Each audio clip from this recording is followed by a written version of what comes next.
This episode is brought to you by the American Homebrewers Association, a network of more than 40,000 people dedicated to the appreciation of beer, cider, and mead.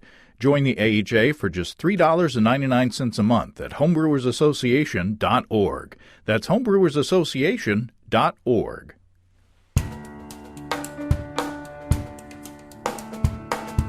Welcome to Basic Brewing Radio for Thursday, September 17th, 2020. I'm James Spencer. Here at Basic Brewing Radio, we're all about home brewing. But this week, Steve Wilkes and I dive into Malt Sampler number 4. This time, it's red wheat, white wheat, and American two-row. And Steve gets to have some soapbox time to defend the use of the term two-row in describing base malt. If you go to basicbrewing.com, you can find archives of our audio and video shows. And if you go to basicbrewingshop.com, you can find our DVDs, our brewer's logbooks, and other basic brewing gear. You can follow me on Twitter and Instagram at Basic Brewing and find our show page on Facebook as well. We have a cool Basic Brewing app on iTunes and Amazon.com, and we're found all over the place where fine podcasts are served up. If you want to support us financially, check out patreon.com/basicbrewing, and thanks to everybody who's helping out in that way. If you go to patreon.com/basicbrewing, you can see a long list of stuff that you can access if you sign up as a supporter. And financial supporters got an early release and a bonus behind-the-scenes video of our bread yeast sizer episode that Steve and I had to reshoot because of audio problems. This one turned out just fine, and it's out there for the general public as well. This upcoming Friday, financial supporters are going to see an early release of the next video episode. And that one, Steve shares an experiment with bottle conditioning yeast. He had brewed a Dunkel and lagered it for a long time in the fridge, so he was skeptical about whether there was still enough yeast in suspension to carbonate the beer in the bottle. So he added some additional yeast at bottling time. Luckily for us, he saved some of the bottles without extra yeast, so we get to compare those on the show. Will adding additional yeast at bottling time make a difference? You'll have to watch and see. It was a fun show. Speaking of fun, there's fun news from our friends and sponsors, Ricky and Kelly up at Groenfell Meadery. I got the recipe for my sizer that we tried on the show from groenfell.com. I tweaked it a bit. Obviously, Ricky doesn't use bread yeast. And I also cut the recipe in half because that's how much honey I had. Well, Ricky says, inspired by our episode on the sizer and tons of fan requests, Groenfell is brewing a full batch of Chaos Sizer on Friday, which is what that recipe was based on. It'll be available only to Groenfell's local and online fans, so we'll have to stay tuned to see when that's released. In the meantime, you can order other delicious Groenfell and Chaos meads at groenfell.com and find homebrew-scaled recipes for a bunch of their meads. Ricky's very open about how the meads are made at Groenfell. In fact, you can find his Ask the Mead Maker videos on YouTube. Groenfell is a family-owned, open-source meadery, and they make lots of delicious stuff. You can check it all out at groenfell.com. That's GROENNFELL.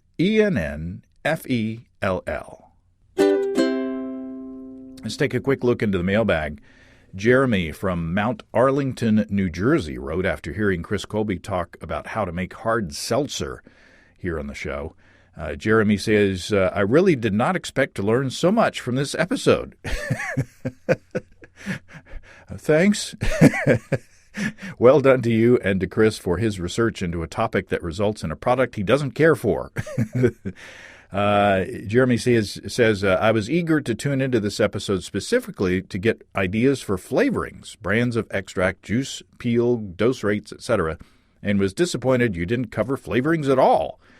There really isn't much out there online. I would love to test everything myself, but it's not feasible. Maybe you could follow up with Chris on his experience and cover it in the mailbag on a future show. Well, thanks, Jeremy. Yeah, we might ought to do that. I'm glad you liked the show. Apparently the approach to flavoring these hard seltzers is pretty straightforward. Just add natural flavoring. I suppose it's because those who are making hard seltzers don't want to add any more calories, maybe, by adding real, fermentable fruit. It might also be more difficult to ferment any sugars that might be in the fruit or whatever else you want to add, maybe. If my experience is any indication, you have enough trouble getting the yeast just to ferment the sugar that you put in there. I picked mango natural flavoring to add to mine, and I'm gonna add to taste when I keg it. But you could let your imagination run wild. By the way, I finally did get the gravity of my hard seltzer to fall. It was stuck, as we said in that last show.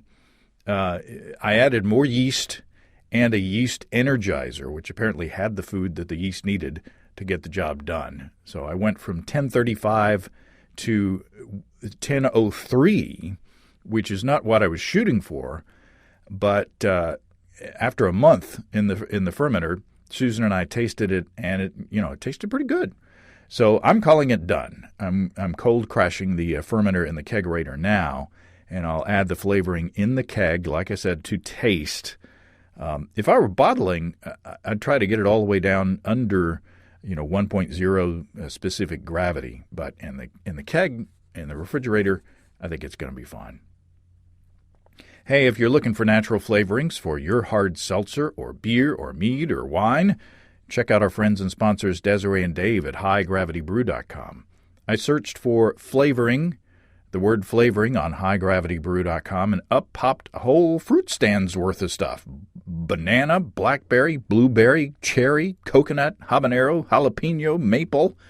The list goes on and on. It's just another indication of how well stocked they are at High Gravity in Tulsa.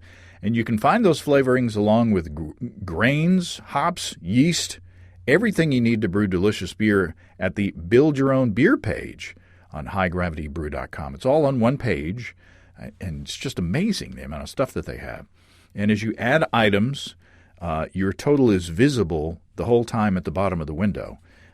And, of course, when you're on highgravitybrew.com, you can check out the wide range of electric brewing gear.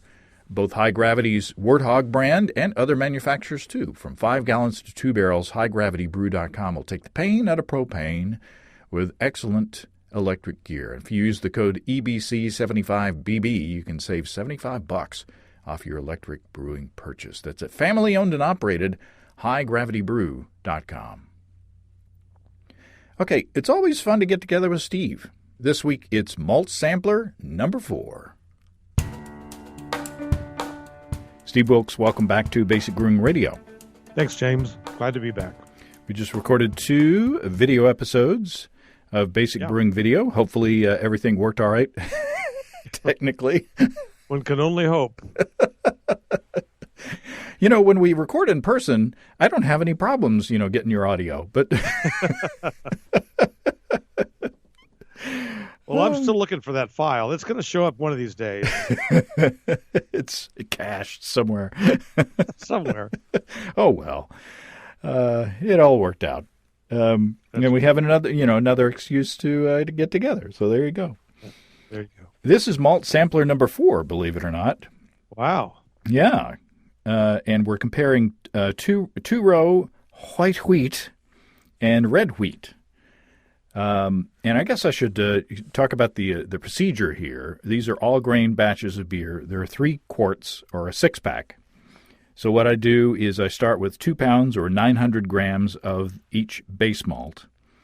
And then I add that to 5 quarts of water at 164 degrees Fahrenheit or 4.7 liters at 73 C, and I mash at 154 degrees Fahrenheit or 67.8 C for 1 hour, and I do that in my preheated oven so that the temperature keeps steady. Then I collect my wort and I boil for 30 minutes, and in each of these 3 batches I added 9 grams of German Hersbrucker at 2.1% alpha acid. And I did that, I just boiled for 30 minutes. And then I chill down in an ice bath, and that usually takes 12 minutes or so. And then I added to each batch 3 grams of Saf Ale US 05. And when my wife and I bottled, Susan and I bottled, we added a carbonation drop to each bottle to carbonate. And then we labeled the tops, and I gave the assignment to Susan to randomize them and then put a piece of duct tape on the top with 1, 2, and 3 on the bottles or the bottle tops. And so here we are. We've got 3 samples in front of us with 1, 2, and 3. We don't know what's what, but we're going to evaluate and try to figure out which one is two-row, which one is white wheat, and which one is red wheat. You got to say it like that. White wheat, wheel wheaten, white wheat. So what are your general observations? In general, I think number 1 is soft and kind of the easiest drinking. The other 2 are a little sharper and a little more fruity, a little more citrusy, maybe. And they're all 3 really pretty tasty beers for being such simple little creations. And I like them. It's surprising that I actually like all 3 of these pretty well. So good job of brewing. Oh, thank you. Yeah. And then I'm also really, I observe nature. So, I really like birds. Just want to throw that out there. This isn't a personal ad. Oh, okay. Well, I thought it was. This isn't Craigslist. I don't think it was Craigslist. I thought just, people would want to know. A deeper look into Steve Wilkes. That's right. Appearance-wise, what are you noticing? The thing that I notice most is that the second beer that's labeled number 2 is the only one that has a persistent head of my 3 samples. The other 1 and 3 don't have any head left at all. Although in the bottle, all 3 of them still do. There's about a half a bottle left of each one. And color-wise, I'm taking a little look here. They're all about the same color. I don't see much difference in their. I seem to detect that number 2 is a little a shade maybe lighter than the other 2. Okay. Well, I wouldn't argue with you. I'm kind of candling them up against my office, light here. And I've coated the inside of my cups with olive oil. So, just to just to get rid of that head. So yeah. It works too. I've heard olive oil's good in brewing somehow. I can't remember the context or yeah. Oh, I forgot the numbers.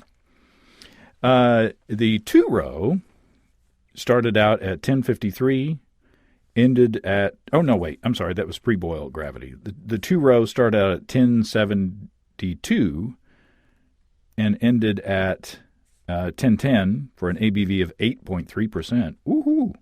Yeah. The white wheat started out at 1060, ended at 1012 for an ABV of 6.4%. And then the red wheat started out at 1055, ended at 1012 for an ABV of 5.7%. So that's quite a different range there. The 2-row is quite a bit more efficient. 1072 for the 2-row, 1060 for the white wheat, and 1055 for the red wheat. Wow. I wrote down that the red wheat was harder to mill. I milled by hand with my home hand cranked mill, and the red wheat was quite a bit harder to mill. Yeah. But I didn't notice a difference, just observing the crush. I didn't notice a difference, and between the wheats, 1060 to 1055, that's not a big jump. But the 2-row is real big. Now, do you want to let's jump into controversy right away while we're letting these beers warm up, and so we can taste them. Okay, but I had nothing to do with that pool party. I don't care. I don't care what anybody says. Now, is that pool as in swimming pool, or T that rhymes with P that stands for pool? P that rhymes with P and stands for pool. We've got trouble right here in River City. Now, if you've got P in your pool, now that's a different thing. Okay, so way back in June 24th, I posted a picture of 3 fermenters for the malt sampler back then, and it had Pilsner, 2-row, and 6-row. And listener Michael said, I really wish, and let me bring my laptop closer to me so I can see it, I really wish as brewers we would all stop using the term 2-row. It's meaningless unless talking about 6-row in general terms. Your Pilsen beer is also 2-row.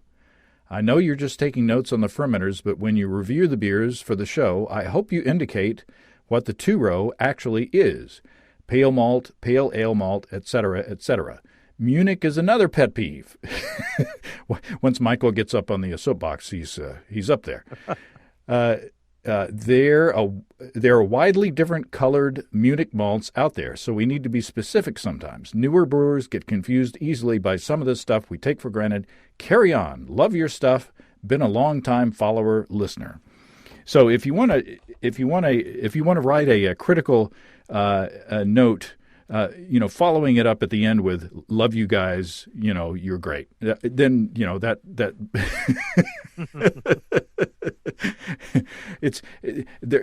it's more of a praise open sandwich, because usually.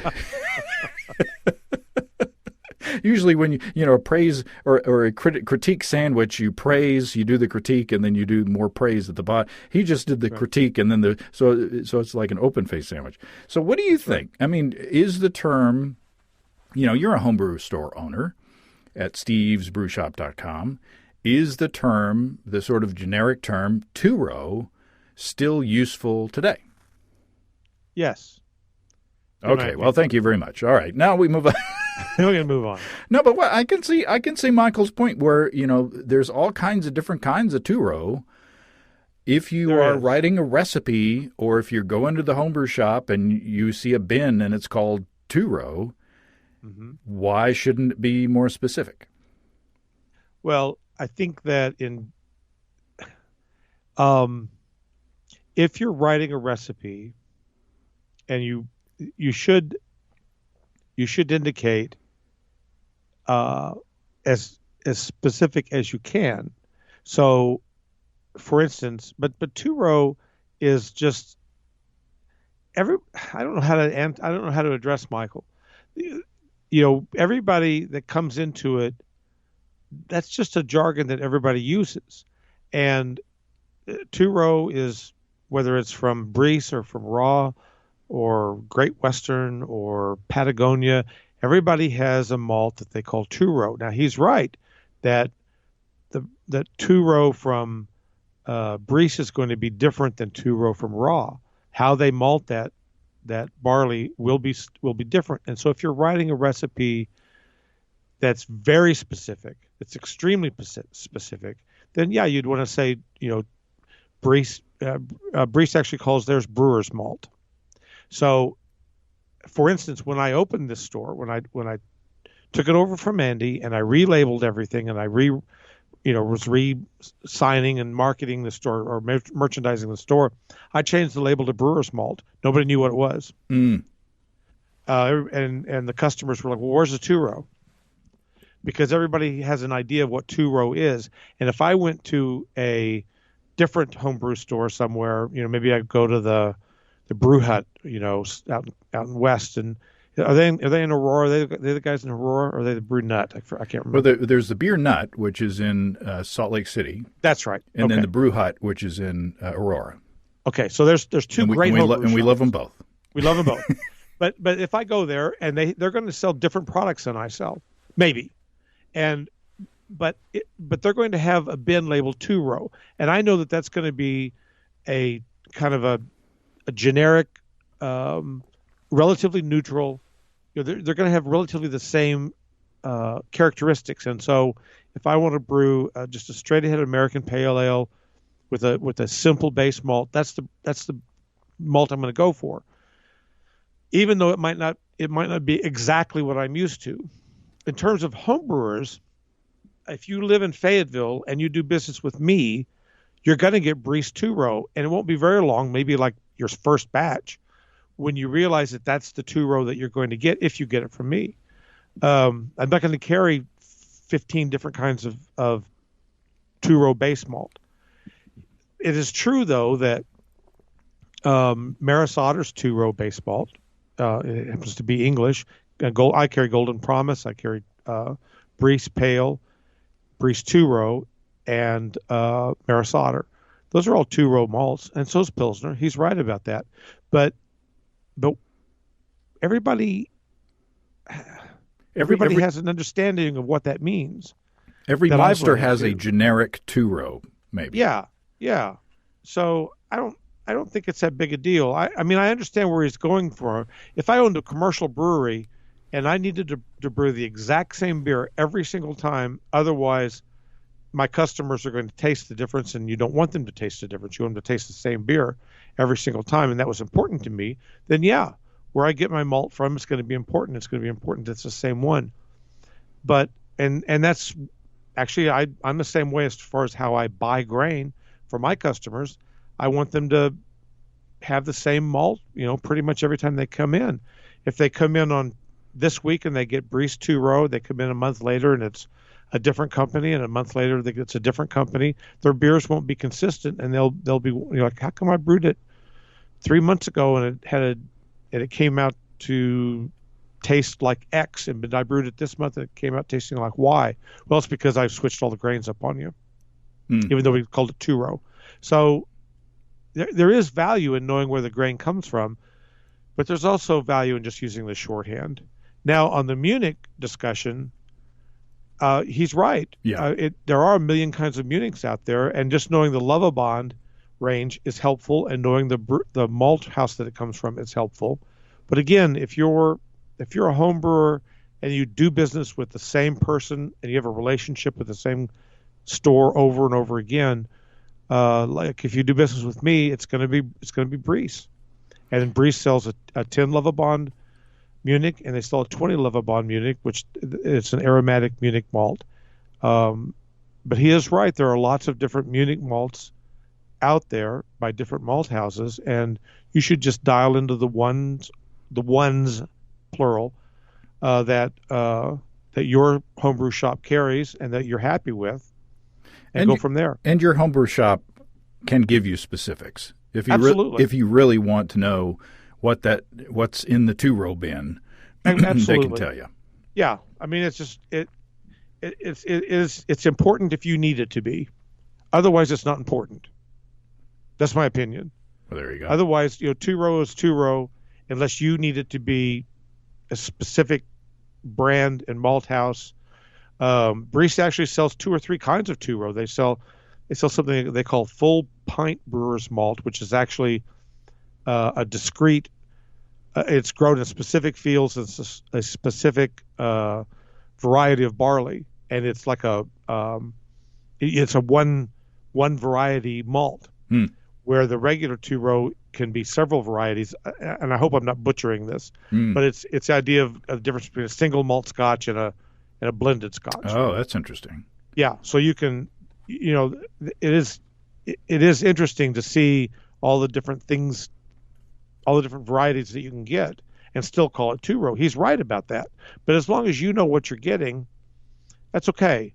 And I think the shorthand of just calling it two-row 99% of the time is just fine.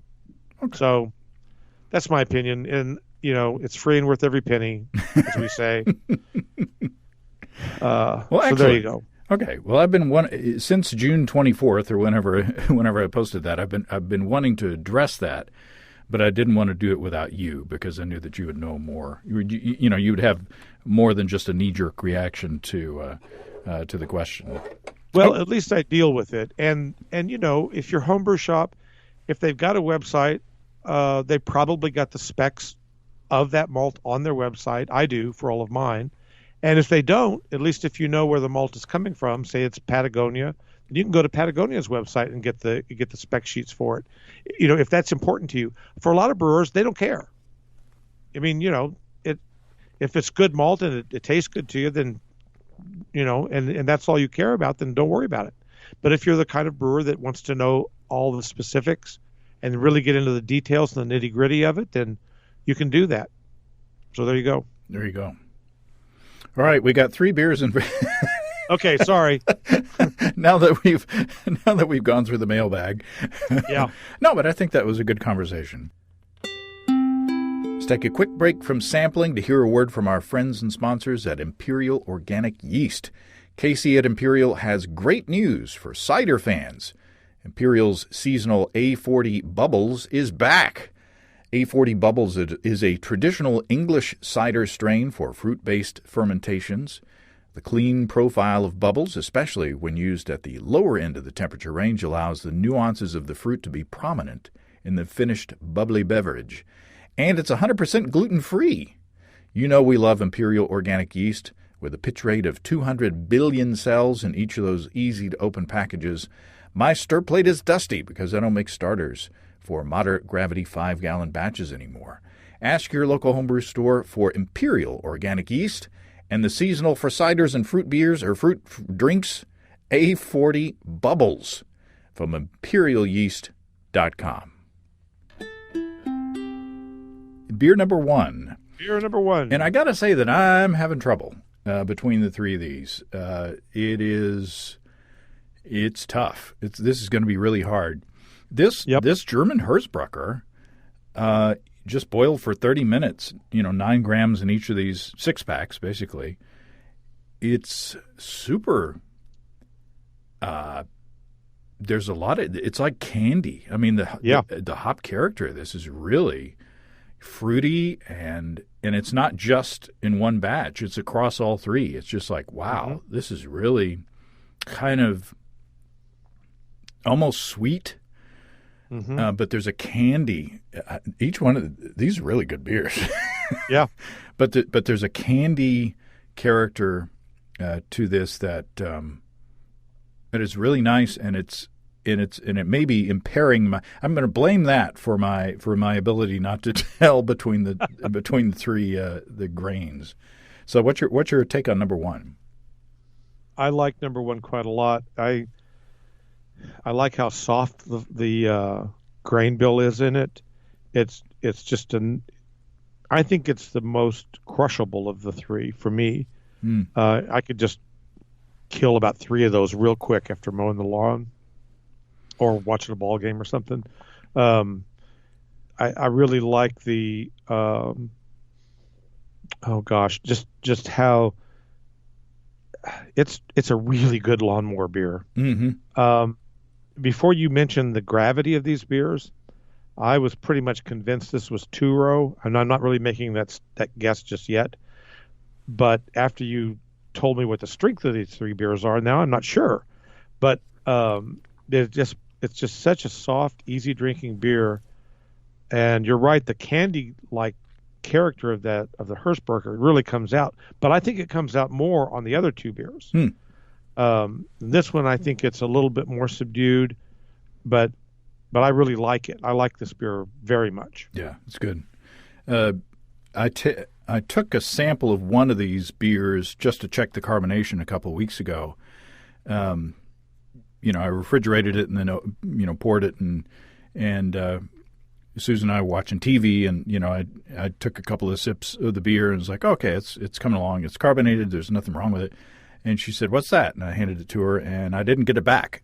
And I can't remember which one it was, but she liked this this recipe a lot. So I don't know. It's you're much more. I'm gonna be relying on you a lot on this one because I'm having trouble. Other than the middle one is lighter to me than the other 2, lighter in color. And maybe these have warmed up since we've been talking. But yeah, this first beer is nice and sort of clean. There's the hop character really comes through. The mouthfeel is fairly substantial. Yeah, I could drink a pint of that with no problem whatsoever. Yeah, it's really good. So we have now's the time now's the time in Sprockets when we dance. Now, Now is the have you got a randomly selected descriptor of one of our malts? Just happens to be Brice Two-Row. Michael's shaking his fist at the Yeah. Curse you, Hogan. Actually, and on my website, I listed as Brice Two-Row Brewers Malt. There you go. Well. So, yeah. So, and this is actually just copied and pasted from Brice's website, so it's nothing very original.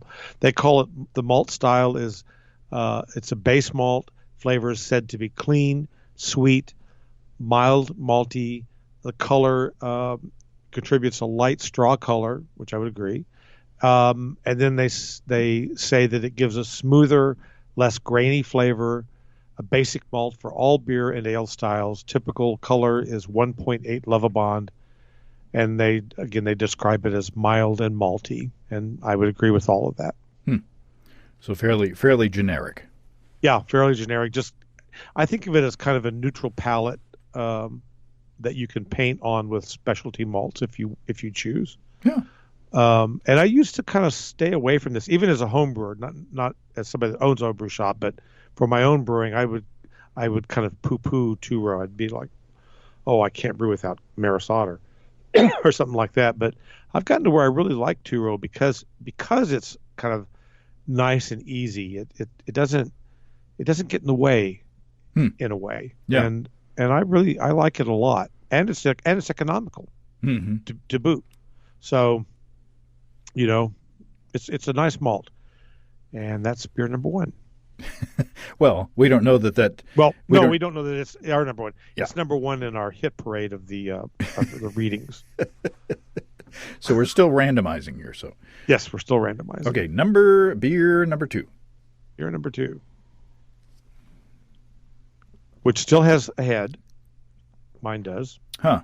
Mine has of course, I didn't I didn't do a Steve Wilkes pour. Yeah, you got to know how to do that. But in the bottle, mine, the number two beer still has foam on it. Now I'm calling it my berry white wheat.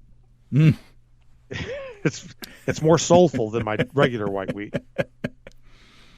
Now, beer number two is more fruity to me. Yeah, I think the it is too. fruit character. You said berry. I think there may be it is more fruity to me. Mm-hmm. Agreed. And I think I get just a little bit. Ooh, boy, that's really nice. I get a little bit more astringency in the very, very back end of it, just a touch compared to beer number one, but not much more.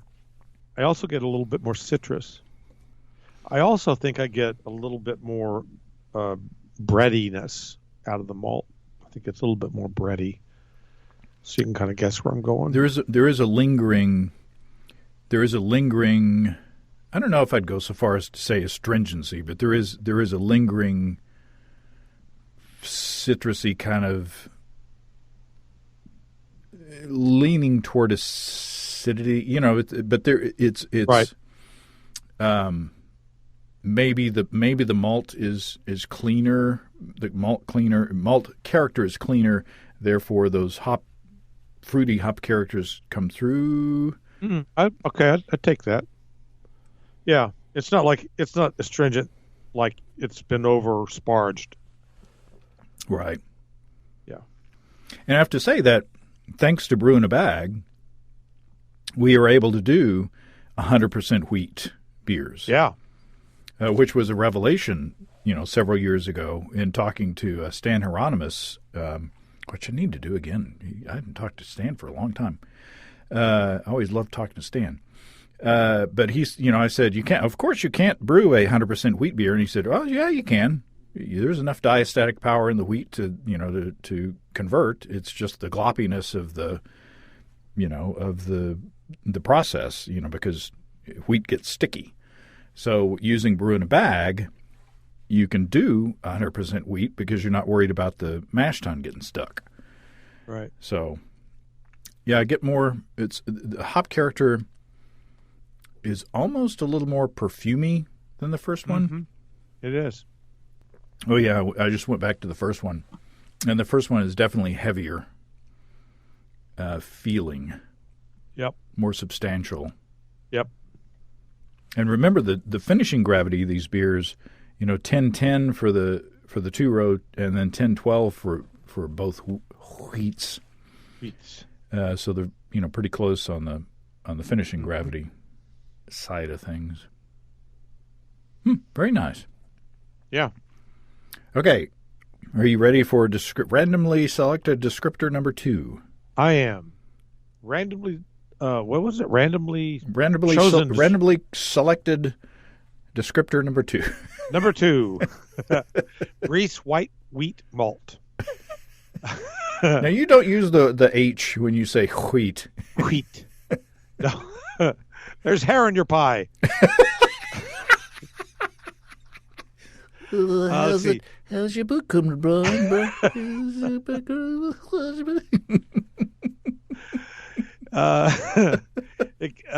Briess white wheat malt gives a malty flavor not obtained with. I can't even read here. I got to take off my glasses. Gives. I'm trying to read that screen. It gives a malty flavor not obtained with raw wheat. Provides a deep golden to brown color. Typical Lovibond is 2.5. Flavored contributions are said to be sweet, malty, wheat, and flowery. Oh. Huh. So that's your white wheat. White wheat. White wheat. White wheat is way more popular with brewers than red wheat, and I'm not sure why exactly. I like to brew with red wheat. Huh. So that's interesting.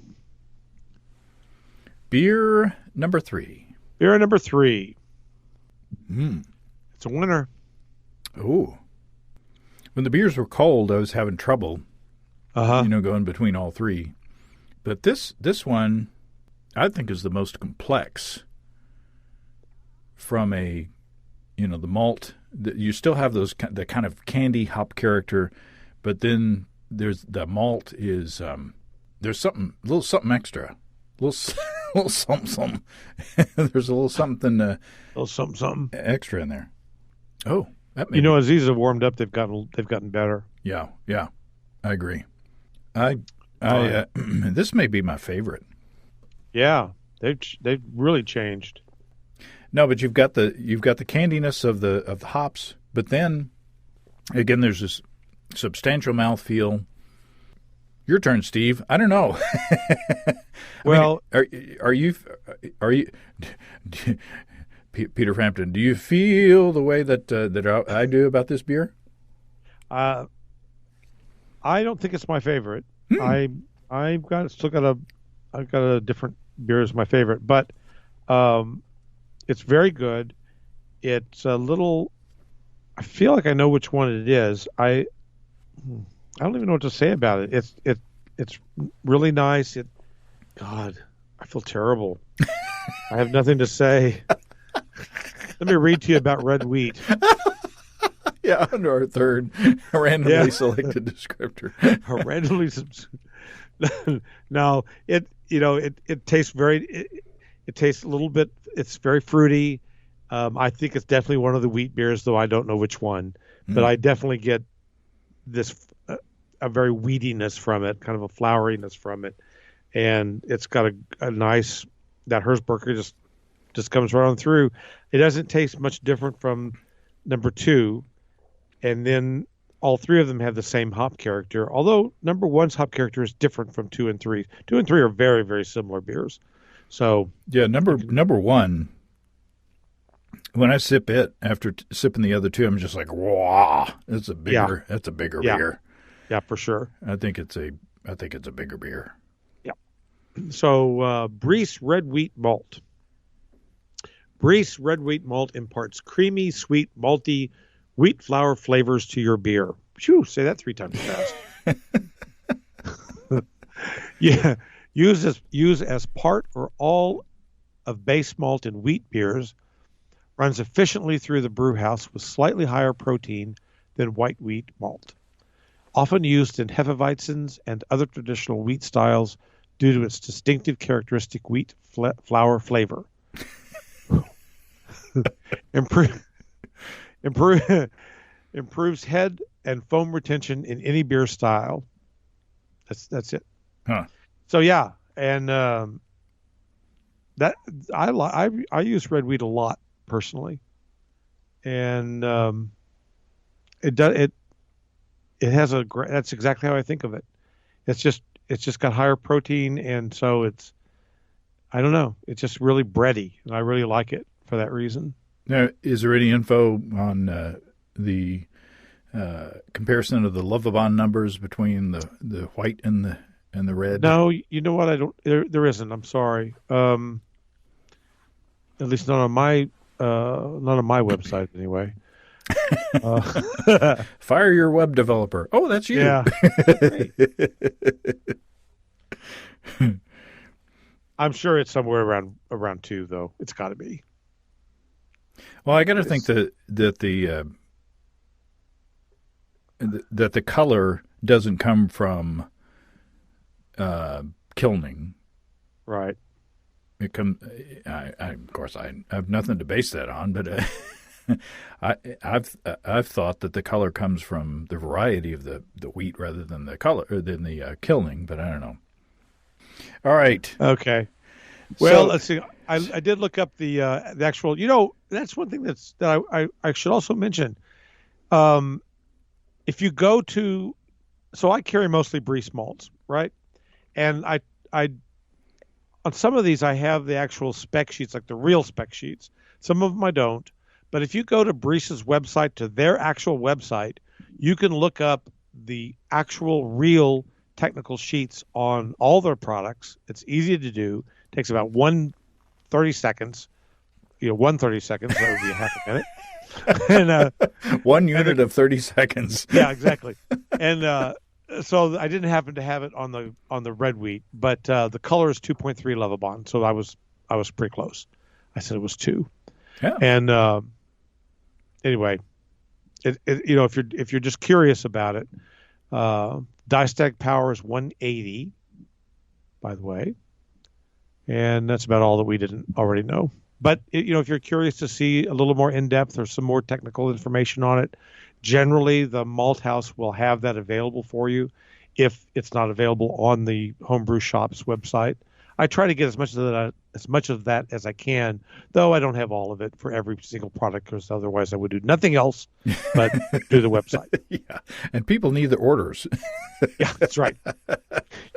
Yeah, I'm like a week behind right now. I hate to admit it, but well, there's been extenuating circumstances. Well, that's no kid. Whew.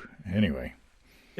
Okay. So, all right. So here we are. We got your 1, you got your number 2, you got your number 3. Got your 1, got your 2, got your 3. Do you have any strong opinions? I do. On this. For him anyway. On this. I know you got strong opinions, but on this particular. I still like the Red Sox. Actually, I don't. Never put the Red Sox in with the underwear. No, that's right. I did that once. That's right. I got pink underwear. You get the pink socks. I do have some strong opinions. You want me to offer them? Yeah, sure. I'm going to take a guess. All right. Ooh. I'm just going to go for it. Ooh. You ready? Yeah. Okay. I'm locking in my mind. I'm locking in my opinion. You locking them in? Yep.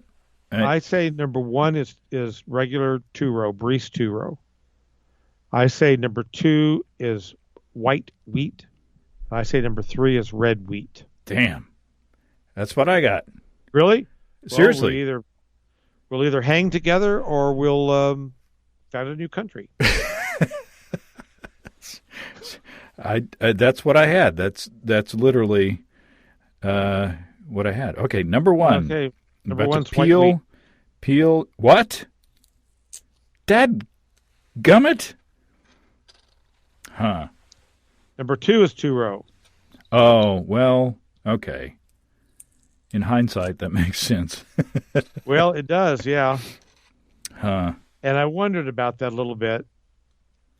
Yeah. Number 3 is the red. Well, we got number 3 right. Yeah. Huh. So. Huh. The wheat beer, the white wheat beer, just tasted just so much bigger. Yep, it did. I mean, but we should have, the fact that, the number 2 beer was lighter in color. Yeah. I mean, I should have. I was surprised. I was surprised that the number 2 beer was 2-row because it just seemed number 2 and number 3 seemed to have the most in common flavor-wise. That's what I was going on. Which is surprising. And number 1, the white wheat, I thought was by far the most viscous, biggest, heaviest, most alcoholic beer, which is not true. Yeah. Number 2 was. Wow, that's really something. Huh. But there is a difference between red wheat and white wheat. Yes, there's a big difference. And that surprises me. Yeah, me too. The white wheat, when it was cold, I liked the white wheat best. I'm sipping again. And I still really like it. That's really good. Yeah, it's good.